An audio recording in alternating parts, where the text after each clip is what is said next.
How am I able to still get up there even though it sucked? I had the chops. But having the chops is one part of the equation. If you don't have the tongue arch, my friend, you can have the range. F, G,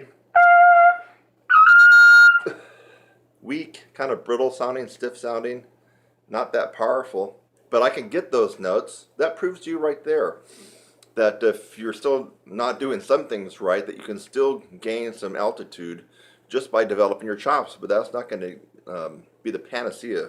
And what you're thinking about is an end result of how you want to play. So the tongue arch, the less space you have in your mouth when the air is coming out, you're going to zing out higher notes because the air is going to be speeding past the lips, vibrating them faster, vibrating the air that goes into here, coming out here, it's going to all be faster. Okay. So how do we do that? It's the tongue arch. And it's kind of one of the most elusive techniques on the trumpet. It really is. I get people that can actually play pretty decently up to high C, D, even E, and they're not using tongue arch, but they're so used to not using tongue arch that they can actually play sometimes at the professional level or as a professional in a symphony. It's quite amazing how they can do that. They're making things in life very, very hard by doing that, but yet they've accommodated not knowing about the tongue arch or not being able to do it. So what if you had a screwed up embouchure, or what if you thought you didn't play correctly? Well, here's my natural setting.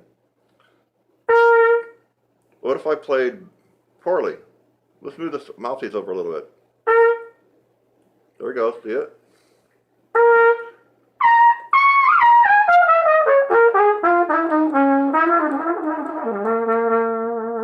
I'm way off my embouchure. In fact, I'm over. What about the other way? Well, now I'm back to center. Move it over. Now I'm really playing not where I want to play.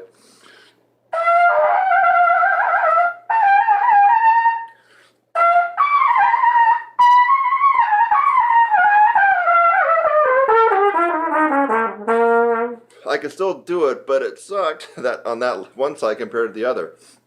So I've showed you that with no tongue arch, I can still play high.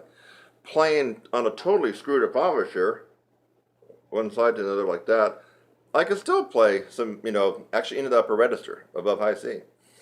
So it's the tongue arch.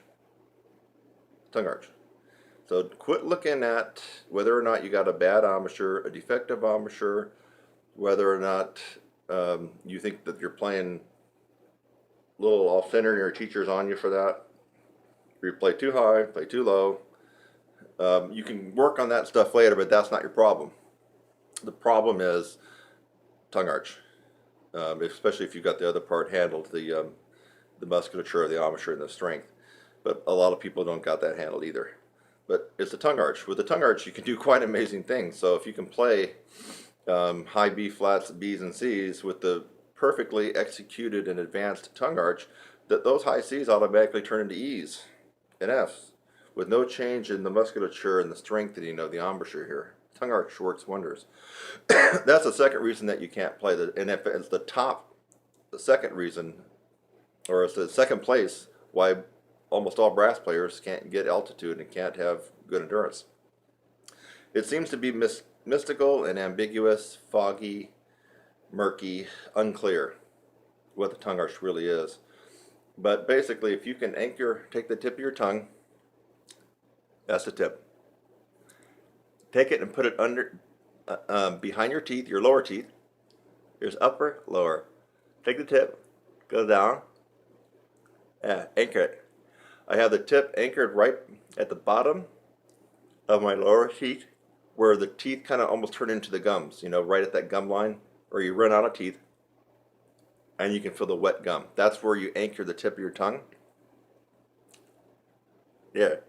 And then the tongue arches up, like you're saying in, or E-I-N-G, swimming. Hi, I'm Kurt Thompson, and welcome to my channel. That's youtube.com/your brass instructor.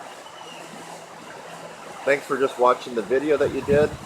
Maybe it's the first one that you've watched, or maybe you've watched tons of my videos. In fact, as of June 2016, as a brass player and trumpet player, I have the most tutorials free on the planet.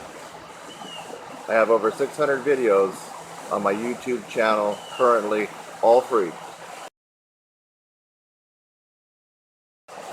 So again, thanks again for watching this video. I hope that you got something out of it. Sometimes I make a video just to make you laugh.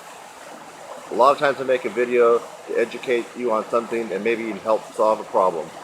So I hope something like that occurred for you in this video. And while you're at it, again, subscribe, click on my website link, and go on to the next video. It's lovely out here. Have a great day.